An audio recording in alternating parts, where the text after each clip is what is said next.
Okay, there we go. Recording is on. At the very end, we're going to turn off the recording so that we create sort of a safe space. Everybody can ask whatever kinds of questions they want about how E-rate works, how they've done it in the past, whether that's okay, whatever you might, sorts of questions you might have. We're also going to be captioning this, so I believe you can, with using the automated captioning facility. So if you want to see captions, you can turn that on in your Zoom, and then we're going to publish the recording in a couple of days and clean up the captions so that people will have that available to them, everybody, all of the attendees. I was going to introduce the people from the MBLC this afternoon. I'm hoping that our executive director, James Lonergan, is here, and our head of library advisory and development, Rob Favini, is here. I believe they both signed up. I'm not seeing the whole gallery of speakers, of attendees. And we have Kate Butler. And I would like you to get to know Kate Butler a little bit, because Kate is going to be taking over my responsibilities as the state E-rate coordinator for Massachusetts libraries. And that's sort of happened. We're in transition right now. The next thing I'd like to do is just talk a little bit about why we're having this webinar in the early fall or late summer of 2023. We've been doing telecom support for libraries, internet support for libraries for over 30 years, mostly through the automated networks.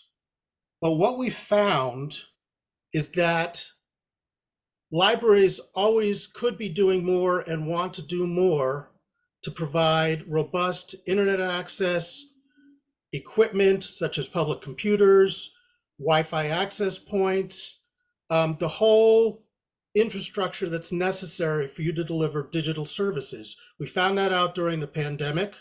We discovered that libraries outside of the building and inside of the building were critical places for patrons to come to connect to the outside world. And by that, I mean they were doing their homework, of course, the kids who could not go to school. We have people who are now doing a lot more in the way of telemedicine, telehealth visits, remote courtroom visits, job, geez, I can't think of the word, interviews for jobs, and you name it. And libraries are a primary place in the community for that to happen. But in order for that to happen, you have to have a robust infrastructure. Now, what's happening right now is that there's a lot of federal money that's become available through the Infrastructure Investment and Jobs Act, which was passed in late 2021. There will be a lot of funding coming into the state to build out more broadband in underserved areas, but also to provide digital equity, where there are parts of the state where you have underserved patrons, underserved communities.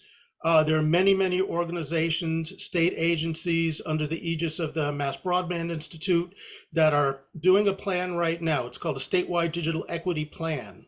And that plan is to bring together all of the various resources and all of the various players that are in Massachusetts that do this kind of work and create sort of a holistic interweaving of all of those resources, and with the additional funding, increasing the kinds of resources that are available to us in Massachusetts. But when they talk about building this out, it's all about building things. It's not about sustaining things. So we at the Board of Library Commissioners keep on asking ourselves, so we get really high bandwidth connectivity to all the public libraries in Massachusetts. You know, that's great, but who's going to pay for it year after year after year? Because that's not what this new federal funding is about. The E-rate program is a clear place to go to get ongoing funding to pay for your ongoing connectivity, and also to help replace equipment and to buy equipment so that you can fully serve your users. So for instance, we all know that people are bringing in their own devices into the library and using their phones, their laptops, their tablets, and what have you. They may be borrowing laptops for use in the library. So Wi-Fi in the library has become much more important. In 10, 15 years ago, it was the bank of public access computers that you have in throughout the library. Maybe that's not so true anymore. So there are different ways you're going to want to build out your library's infrastructure to support these kinds of services. And E-Rate is one of the things that we're looking at to help you to be able to do that. It's a 27-year-old program, so it's not new. Now, we have a slide up on the screen that I just wanted to share with you before we get into the heart of the program.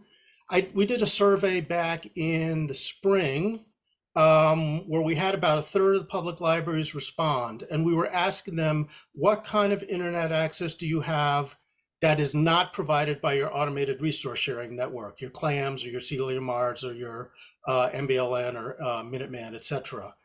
And this is kind of a summary of the download speeds that aggregates together what you provide at your library through some other means, maybe through the town, maybe you buy internet yourselves, and what your network provides. It is not complete by any means. Some of the libraries may in fact have more bandwidth than we're seeing here. And there is a live Tableau visualization where you can mess around with this data, and I'll drop a link to that in the chat after I'm done speaking. But the important thing that I wanted to bring up here was, look at how many dots are in the lower left corner. What that says to me is that we have a lot of libraries that don't offer very robust internet access right now. 5 years ago, the benchmark was gigabit access for communities over 50,000 in population and 100 megabit symmetrical access for communities under 50,000. And you can see that a lot of libraries are certainly not offering gigabit. And that's really what we should be aiming for. But to pay for gigabit internet access, it costs money. There's no question. So E-Rate could be a tremendous help. With that being said, I think I'm going to turn it over to our first speaker, whose name is Alec Johnson. Now, Alec works for a company called EdTech Strategies, and I think we'll pop their website URL into chat also, just so you can look them up and see what they're all about. I've known Alec for 23 years or so, and I've known his partner for since the very beginning of the E-Rate program, since the late 90s.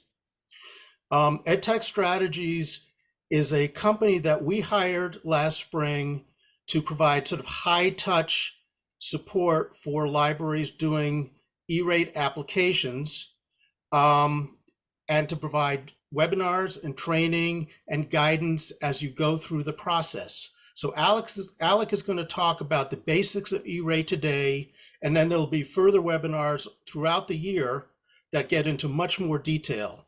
But he will always be available to take your questions. We have an email list that Alec will talk about.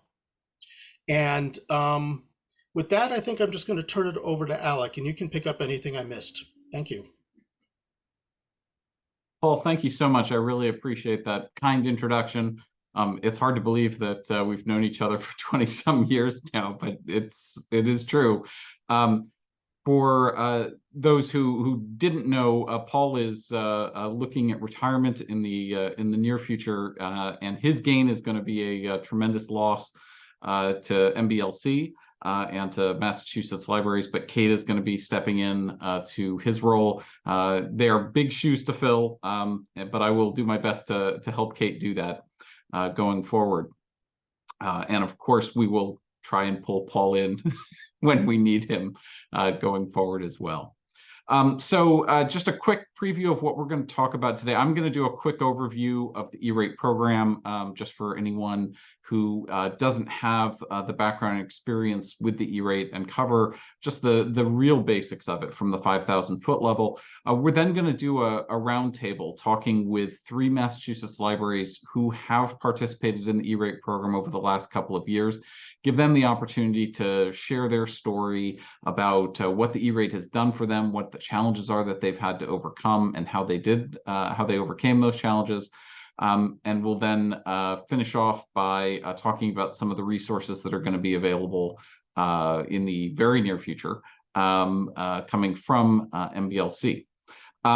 Once all of that is done, we're going to go to a Q&A session. I'm going to ask if you have questions, you can drop them in the chat at any time during the webinar, and we'll take them at the end.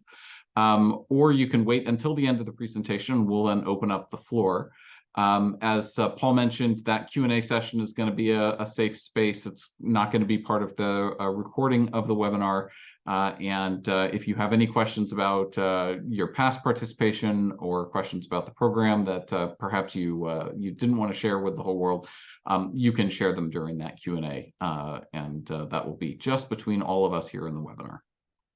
So with that said, as Paul mentioned, the E-rate program has been around for a long time. It comes out of the Telecommunications Act of 1996. And the formal name for it is actually the Universal Service Program for Schools and Libraries. For those of you who are familiar with Universal Service prior to 1996, Universal Service was really only about providing telephone access to rural and low-income communities. In 1996, the Telecommunications Act opened it up to provide discounts for schools and libraries. That's the E-rate program. There's also a healthcare program to help promote telecommunications in rural communities for healthcare providers. The E-rate program is a discount program, meaning that unlike a traditional grant program where you might get a set amount of money to spend, in the E-rate program, you get a discount off of whatever you would be paying otherwise. And we'll talk about those discounts in just a moment. It is application-based rather than grant-based. And as Paul mentioned, it's in its 27th year. For those who participated or were familiar with the E-rate in the early days of the program, you may remember that the program was capped at $2.25 billion, which sounds like a ton of money, except that you have to realize it goes to all schools and libraries throughout the country, or almost all of them. And they were constantly running out of money. About a half dozen years ago, they changed that and they lifted the cap upwards and indexed it to inflation.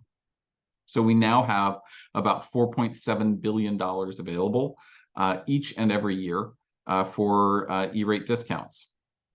The demand, meaning the amount of money that has been requested by libraries and schools in recent years, has been significantly less than $4.7 billion. So there is money sitting on the table, so to speak, meaning that you can receive that funding if you apply for it correctly.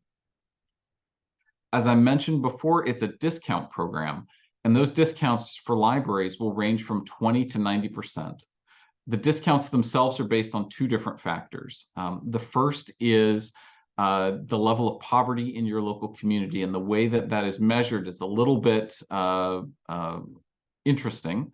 It's unlike most other programs. It's measured by the degree of eligibility for the National School Lunch Program for the school district in which your main library is located. The second factor that goes in to calculating that discount rate is whether you are considered to be an urban or rural location. If you have a library system with multiple outlets, 51% or more of your outlets need to be rural for you to be considered rural, otherwise you are considered urban. The difference between urban and rural discount rates is typically no more than 10%.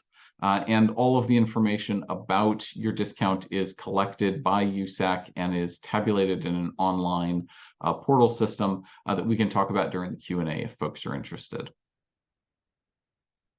As I mentioned before, the E-rate program is for both schools and libraries, but there's a little bit of flexibility in that we need to figure out what libraries are eligible and what schools are eligible. So for libraries, the eligibility is keyed into whether you're eligible for LSTA. Do you meet the definition of a library or a library consortium under the Library Services Technology Act? The other component or other two components that go into determining whether a library is eligible to receive E-rate. First, you need to be budgetarily independent of any educational institutions. So that means that school libraries, for example, typically not eligible on their own. They're eligible as part of the schools that they're part of. Second, if you are a library that is tied into higher education from a budgetary perspective, then you are not eligible for E-rate. And lastly, libraries need to be nonprofit entities in order to be eligible for the E-rate program. What this means in practice is virtually all public libraries are eligible for E-rate, both in the Commonwealth and across the country. So now that we've talked about who is eligible for the E-rate program, let's talk real quickly about what is eligible. So E-rate eligibility really comes into two buckets or two categories of service under the program. The first, and they are named not very helpfully Category 1 and Category 2. Those Category 1 services consist of data transmission and internet access. What's the difference between these two? Data transmission is literally the circuits that connect locations and transmit the data, whereas internet access is, just as the name implies, connectivity to the internet itself.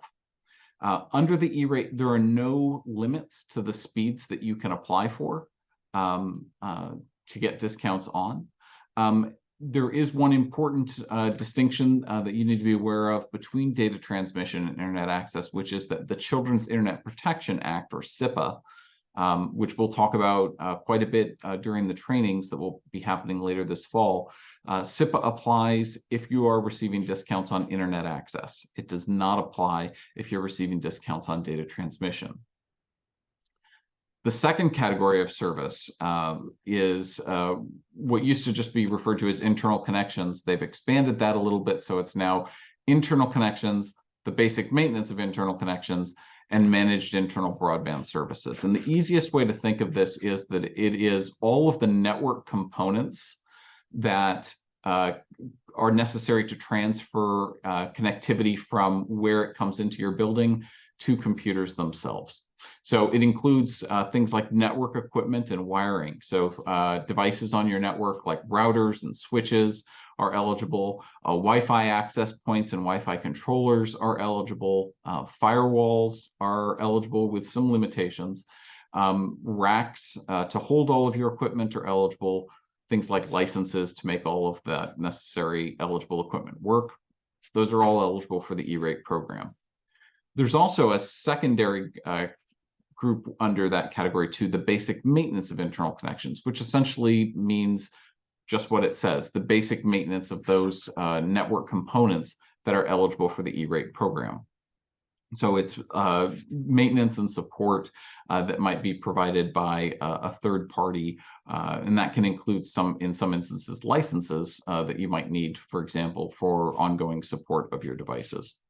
The third grouping under Category 2 is managed internal broadband services. This is a term, both internal connections and managed internal broadband services are terms that the Federal Communications Commission made up to describe these services. The idea behind managed internal broadband services is that it's remote or web-based management of your network infrastructure. So the most famous example of these are generally Wi-Fi access points that you manage through a web-based portal. The company that is most famous for that is Meraki, but there are a variety of other companies that do that as well.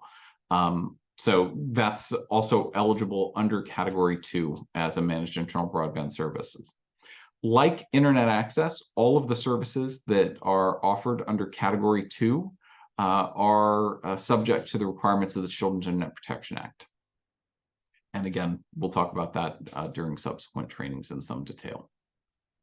There's one other limitation on the Category 2 side that I just wanted to make folks aware of, and that is that there is a budget that sets a ceiling for how much funding related to your Category 2 services you can receive. And that budget is pre-discount. So it means you could spend up to this amount and then get reimbursements up to your discount rate or discounts on your discount rate. That budget is set for the vast majority of libraries. It's set at based on the square footage of the library, and it's set at $4.50 per square foot. For very small library outlets, there is a floor to the amount of funding, which every library gets a minimum of $25,000. So if you are below the 5,000 or 6,000 square feet that it takes to get up to $25,000, you'll get that $25,000. But if your library is larger than that, you'll receive a much higher amount of funding in that Category 2 budget. For example, I pulled this data from just a couple of the libraries in the Commonwealth, but the Falmouth Public Library has a pre-discount C2 budget of $205,000. Nevins Memorial has a pre-discount C2 budget of $180,000. And Bushnell Sage Public Library has a pre-discount budget of $45,000. So the bigger your library, the bigger that Category 2 pre-discount budget is going to be. The last thing I want to talk about before we start our roundtable is talk about what some of the most common challenges are that libraries face when they are trying to participate in the E-rate program. These challenges can be overcome, and the vast majority of libraries who are participating in the E-rate program, and there are literally thousands of libraries across the country that participate in the program every year, they've managed to overcome these challenges. Massachusetts has a relatively low rate of participation, but because of all of the budgetary challenges that libraries face, we're hoping to help all of you start to participate in the program and get the numbers up for Massachusetts. So the first challenge is that the program itself is administratively rather complex, and the application itself is fairly complex. The application does consist really of three major challenges from an administrative perspective. First is the procurement process, which can be somewhat complicated. The second is that there's a multi-step application process, which I've likened to filing taxes 2 or 3 times a year. And then the third is the need to keep all of your documentation. This is one area where libraries are much more on the ball than their school counterparts, given that librarians are used to dealing with and retaining complex documentation. But the E-rate does require that you maintain those records as part of your participation in the program. The second major challenge, and this is a challenge that has been raised by a lot of libraries in Massachusetts, but is less of a challenge for libraries in a lot of other states, is compliance with the requirements of SIPA, the Children's Internet Protection Act. Just as a reminder, it applies if you are receiving internet service or any Category 2 services with E-rate discounts. And there are basically 3 requirements for SIPA. You need to have a filter. You need to have an internet safety policy with several specific components. And you need to hold a public meeting to discuss the adoption of these policies. Again, we'll talk about that further in the trainings, and MBLC has actually contracted with me for the next 2 years to provide training and support to help Massachusetts libraries overcome these challenges and whatever else comes your way. So with that, I'd like to actually transition for a moment here. Let me stop my screen share. Great. And I'd like to start up our roundtable. So we have 3 separate libraries that have participated in E-rate that have graciously agreed to share with you their experiences. First, from the Attleboro Public Library, we have Amy Reilinger, who's the director at the Attleboro Public Library, and Carrie Sylvia, who's the head of reference services at Attleboro. We also have from the Boston Public Library, their central library manager, Anna Fahey Flynn. And then from the Charlton Public Library, we have Karen Wall, the director at the Charlton Public Library, and Nicole Messier, who is the assistant director at Charlton, as well as the IT director from the town of Charlton, Jeff Sorrell. So I think I'd like to just go ahead and start with Amy and Carrie at Attleboro. Can you talk a little bit about what your experience has been with the E-rate program? How long have you been applying for it? What kinds of funding have you received, and what services have been funded? Carrie, go right ahead. Yeah. Yeah, absolutely. So Attleboro was definitely in the boat, as Paul mentioned, where we wanted to and needed to do more technology wise. We had very little technology funding, to the point where we were relying on a free municipal Comcast account. We were relying on hand-me-down wireless access points. We had 3 for a 4-story building. It just wasn't working for patrons or staff. Had to restart devices constantly. So we know we needed to do more. So we formed a technology committee, and after talking with our city's IT department, getting the support of the city, of the trustees of our network, we decided that E-rate would probably be the only way that we could get the technology that we needed to support our community. So in 2020, we started more seriously playing around with the idea of E-rate. We attempted it on ourselves. We reached out to a lot of libraries in the E-rate database that were already doing it. We looked at their applications. We were talking to the schools, and we did an application, but it was kind of just a mock application. 2021 was the first year that we really went for it and successfully got funding, and we took advantage of it. So we happened to be going through a construction project, and we got significant funding to recable almost our entire building, which was huge for us. We would have never been able to do that before. We also brought in a gigabyte of fiber. So we went from literally 25 megs on a coax line free municipal account to a giga fiber dedicated, which was huge for us. We brought in 4 brand new switches. We went from 3 home level access points to 16 professional business level access points throughout the building. And we also brought on a technology company to help support our needs, which we wouldn't have been able to do before. We're part of their monthly maintenance system. It's managed. They offer consult services. So it's really been huge for us. That's great. Thank you. Anna, would you be willing to share what you've been able to do over at Boston? Are we going one at a time question wise, or should I share my screen right now? Or you can go ahead and share your okay, screen. Hold on. Okay, it says it's disabled from sharing. Oh, okay then. Okay, is it possible, Kate, to enable it? Yep, I thought it was. Let me see. Well, we're waiting. Hi, everyone. I'm Anna Fahey Flynn. I'm currently the manager of the Central Library, but for years, I was the MBLN administrator, and so I did E-rate. MBLN is the Metro Boston Library Network. And we do E-rate on behalf of the Boston Public Library, the Malden Public Library, and the Chelsea Public Library. Okay, it is working. Okay. Now, does this thing let me present? Sorry. Where's the present button? Sorry. You should be able to hit F5 to start. Oh, okay, F5, great. That didn't work. Well, I can just do this. No, actually, that is kind of bad, isn't it?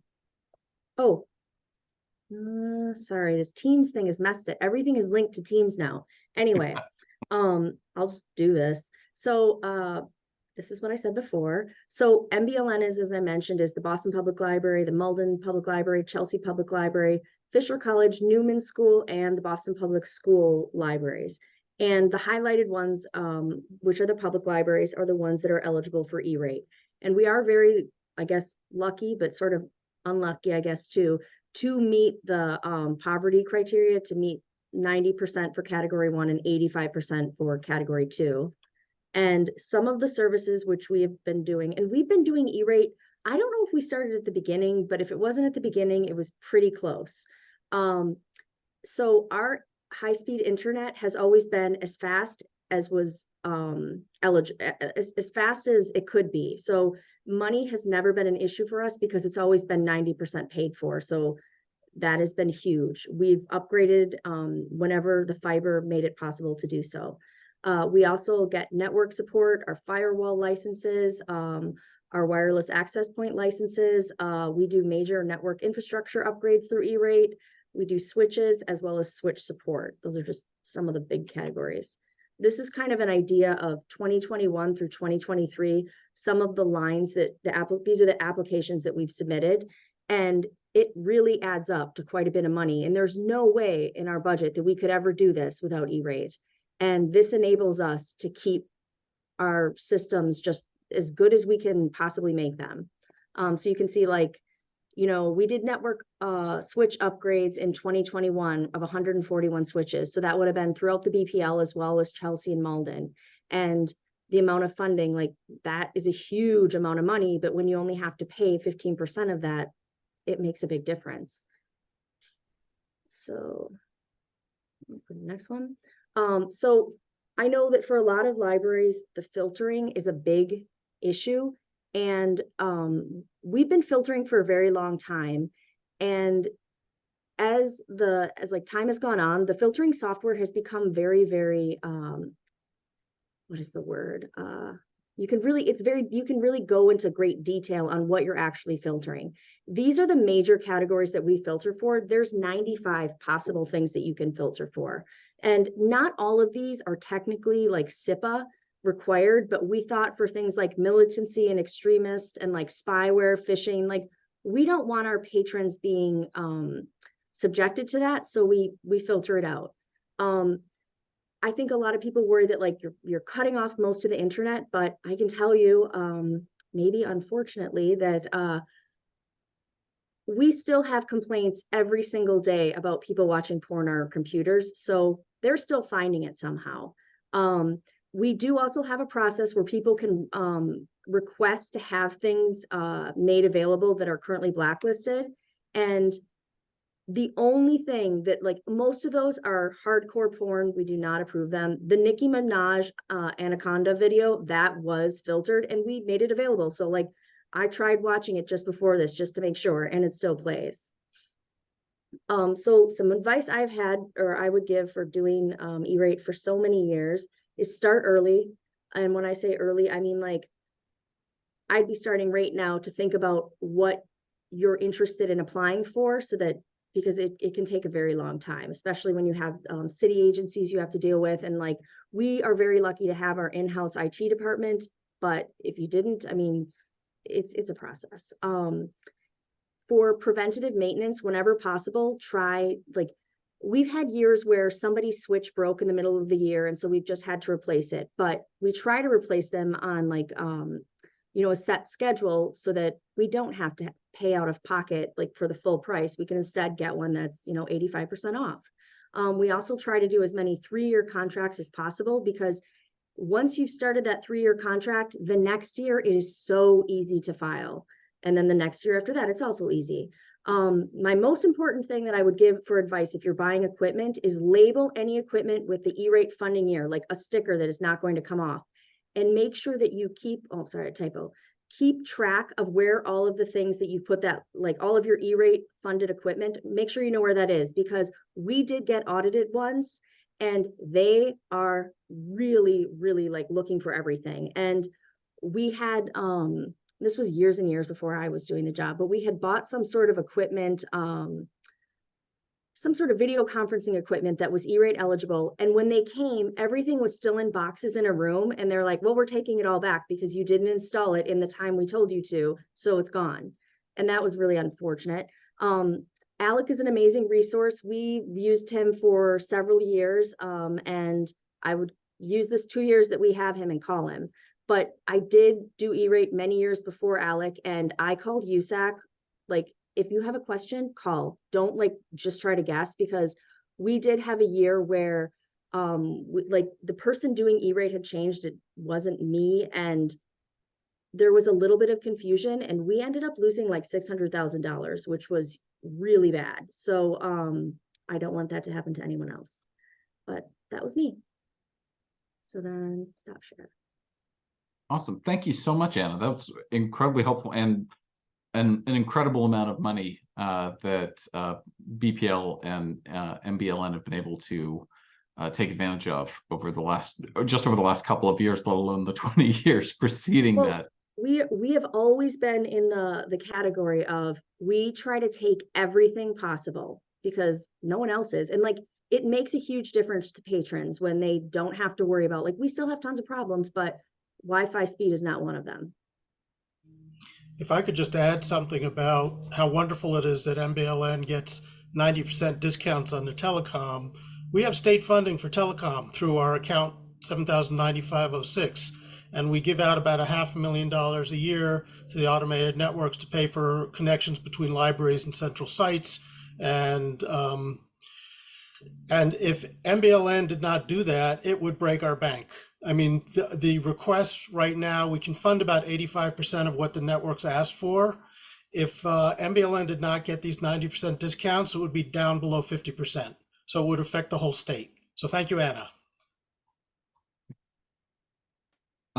Next, I'd like to ask Karen and Nicole and Jeff from Charlton. Share with us what your experience has been over the last couple of years participating with E-rate. What's the story behind your success? Unmute us there. Good afternoon, everyone. I'm Karen Wall, the library director here at Charlton Library. To my left is Nicole Messier, assistant director, and to my right, Jeff Searle, our IT director, the IT director for the town of Charlton. Although he spends a fair amount of time here. So I arrived here and E-rate was already in place. So I'm going to let Jeff do the majority of talking. But I can say that we applied in 2021, and we're one of the 60% libraries, so which is still significant. I believe our total award was something like $54,000, and so 60% of that is paid for. So I'm going to let Jeff speak to the history of what we got with that money, because he was instrumental in the ordering of the equipment, installation of the equipment, and what we have right now as far as internet services. So approximately in 2021, we needed to do some work in this library. It was woefully slow as far as internet service and switch internal core speeds. And talking with a vendor, that's when I was alerted to the E-rate program. I didn't even know it existed, to be honest. So that was a nice find. And then I saw the application, and I don't have time for that. That application was huge. So after talking with the vendor some more, he actually pointed us in the direction of a consultant, which helped immensely. The fee wasn't that bad, and if anybody's thinking of not applying because of the actual application and paperwork, I would recommend looking into that route because it's definitely worth it. We ended up replacing pretty much everything here.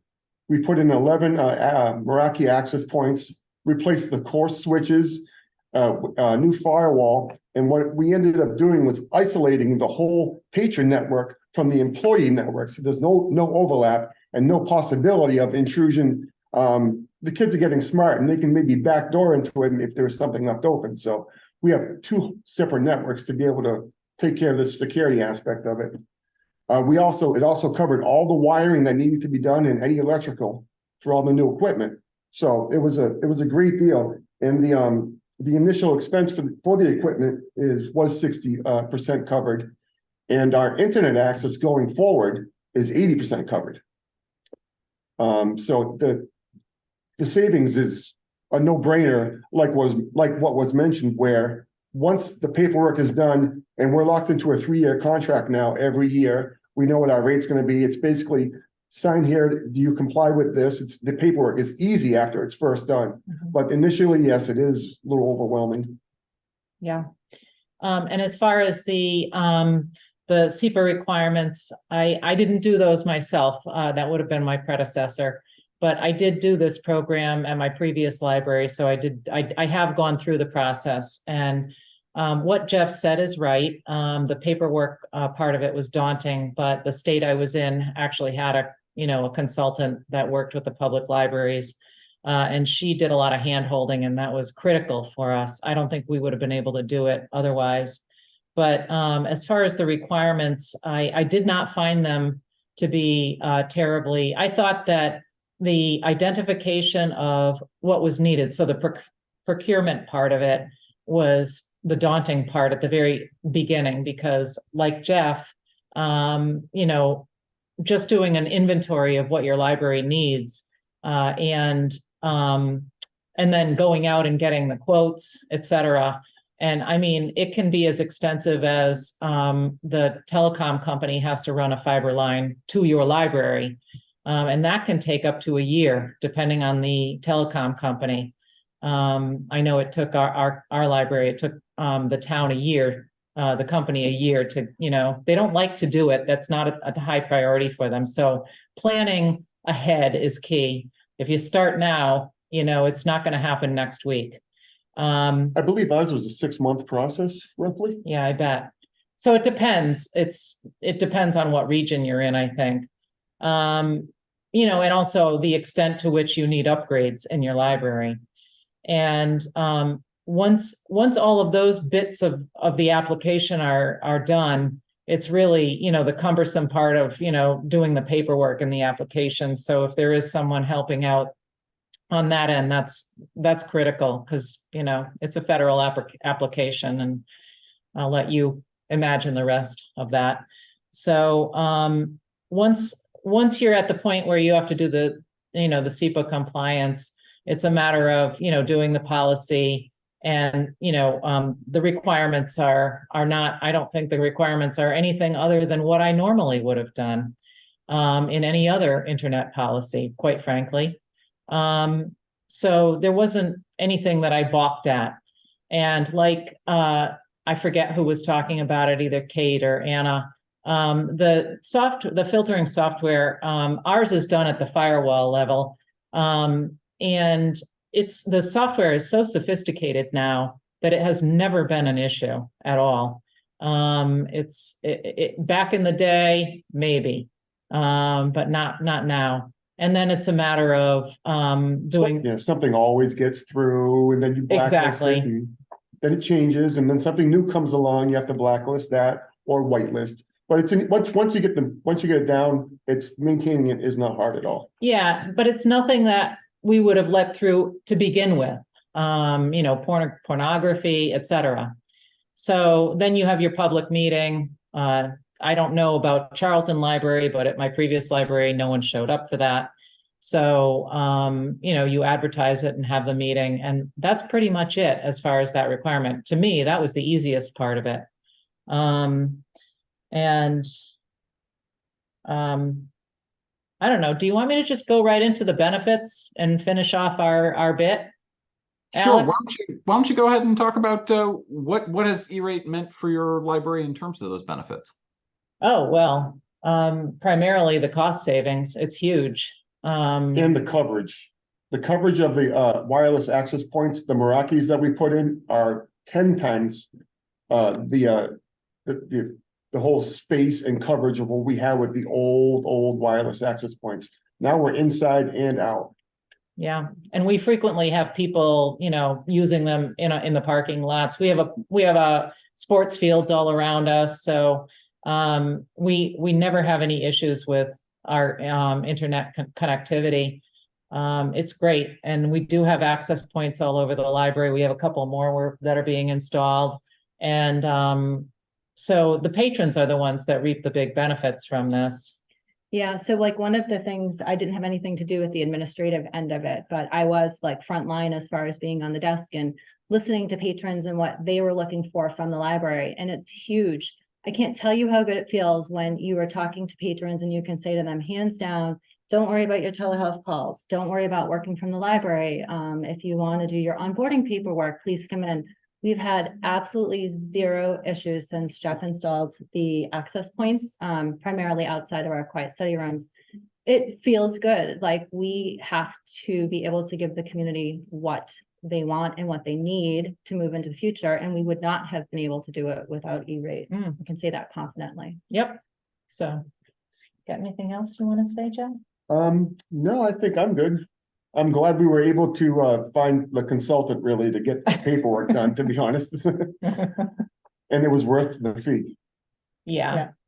It was not a huge fee. It wasn't. Great, thank you so much. Amy and Carrie at Attleboro, what are the challenges that you've come up with, in terms of SIPA and the administrative overhead? How have you overcome those, and what are the benefits that the program has provided for you guys in terms of the library itself, your patrons, et cetera? I think that it's very much in line what Anna and what the Charlton team have already said. I absolutely recommend hiring a consultant for at least the first round. The fee is not that much. And we were also a 60% library. I mean, we've had almost $60,000 funded from E-rate. So to pay a very small amount to have a consultant guide us, at least with that first go, was huge. And there are technicalities and legalities, and you can be audited, which sounds daunting, but if you have a consultant who you can shoot an email to at any point, say, did we select our vendor appropriately? It makes it so worth it. And it's so much easier to apply year after year. So I highly recommend the consultant. The SIPA filtering for us was the same as others have said. We have an internet policy in place. We weren't physically filtering content before E-rate, but we had an internet policy that would not allow pornographic content or malicious content in our building. So we felt that anything that fell under that criteria, we wouldn't allow anyway. So we moved forward with the filtering. We do it at the firewall level as well, and it's part of our managed service. I will say that in the beginning, it just took a little bit to work out the kinks with the firewall and the filtering and the vendor. We had problems with patrons wanting to access Spotify. It was blocking it. So there were some legit sites that, the first few days we just had to reassure patrons and let them know this wasn't intentional. It's a new system in place to get incredible Wi-Fi, incredible connectivity. Bear with us. We'll whitelist it as soon as we can. But other than that, it's been smooth sailing. No one showed up to our SIPA public meeting either. We haven't heard any gripes or complaints. It's really been quite wonderful. Great. I would say that we also built some really great relationships in the city. Like, procurement is absolutely a struggle, but the people we were working with at City Hall, sort of really appreciated the fact that we were doing this for a greater good, and that let them see more of what we do. And, I came into the process midway through, and Carrie has been, administrative as well as frontline stuff. And, our patrons are so appreciative. And again, it's all that telehealth. It's the job searching, and you don't have to handhold people or sorry, you got interrupted. We're all down now. It's really strengthened our reputation as being community minded. Absolutely. And just to add on that, before COVID, we were the building where patrons would have to ask us where they could access Wi-Fi. We had so many dead spots in the building, even right next to our access point. It was just awful. I don't think we would have been able to succeed in a post-COVID world if it wasn't for E-rate and the funding that we were able to get to support the connectivity and the equipment. It was just critical for us. Thank you so much. Before we close up, Anna, I want to give you the opportunity if there's anything you wanted to add beyond what you said earlier, just about the challenges or the benefits that you've had at BPL and MBLN. I'm trying to think if I have anything to add. We do our filtering software is also through our Juniper firewall, and it's all managed, which is nice. I do think we did our program for a very long time without a consultant. And then we had the problem where we lost the $600,000. So we brought in a consultant who was Alec the next year. And it was so good, educationally. I felt like he taught us so much that have made us much better at doing it ourselves. So, which is kind of scary, all those years we did it alone, but nothing bad has happened from that. I'm trying to think, it is just, I can't imagine what things would be like without it, because our building, the majority of users are people who are in here using the internet on their device, whatever they're doing, they're running their businesses from here. They're doing job interviews, all the things other people have said. and it just wouldn't be possible otherwise. Fantastic. All right, well, thank you so much, all three of you. And I promise I didn't write Anna a check to say that I was her consultant and helped her. We spent a although lot of time on the phone that first year. we certainly did, and you made me blush, so I appreciate it. I'm going to go ahead and just finish up here and briefly talk about what MBLC is going to be doing for the next 2 years. And then we will finish the recorded part of the webinar. Just to very briefly cover what MBLC is going to be doing over the next 2 years. First, MBLC has hired a consultant, that's me, to provide help for all of the libraries who are interested in participating in the E-rate program. That help's going to take a couple of different forms. First, we're going to do a whole series of live virtual trainings for libraries starting this fall. And we're going to go through the entire application process, soup to nuts, starting with the procurement process and working our way all the way through the E-rate application process. That's going to include, for example, what you have to do as part of procurement, what you have to do as you're filing your forms, evaluating bids, awarding contracts, putting in the invoices for E-rate, et cetera, what the review process looks like, how to answer those questions, how to interact with the online portal system that all of this application takes place through.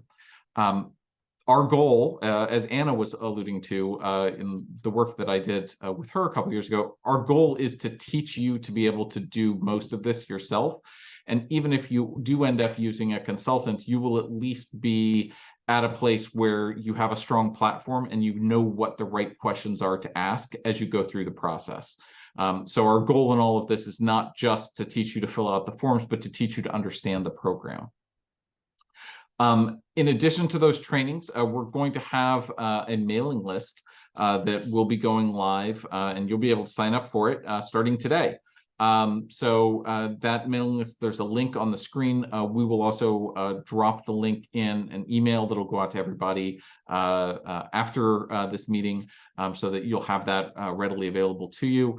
The goal of this listserv is really for it to provide you with the opportunity to ask questions and have those questions answered by me, at least for the next 2 years. And potentially by your peers, if it is something that is not directly E-rate related, but might be something that your peer libraries might be able to weigh in on. The goal is to really build that community where information can be shared. As I mentioned before, I've been hired to do this for the next 2 years. There's a possibility it may be extended beyond that, but for at least the next 2 years, I'm here as a resource for you. And I want for all of you to make the most of that. So just keep that in mind. That also means that not just this current E-rate cycle, which would be for the 2024 to 2025 year, but also the following E-rate cycle will be covered under that agreement. And last, I just want to encourage everyone, there is still plenty of time to get started working on the next E-rate cycle. That next E-rate funding year will start next July. And so the application process, as was alluded to earlier, is something that we really need to start planning soon. And so those trainings are going to start up very soon, talking about the procurement process and the steps you need to take in order to get that up and running. So be prepared to start working on your E-rate application if you are interested. Maybe start thinking about what services you'd be interested in applying for, and we'll be back with additional training soon. So with that, I want to go ahead and say thank you, first of all, to all of you for participating. I cannot tell you how much we are looking forward to working together over the next 2 years. And we're going to go ahead and end the recorded part of the webinar here.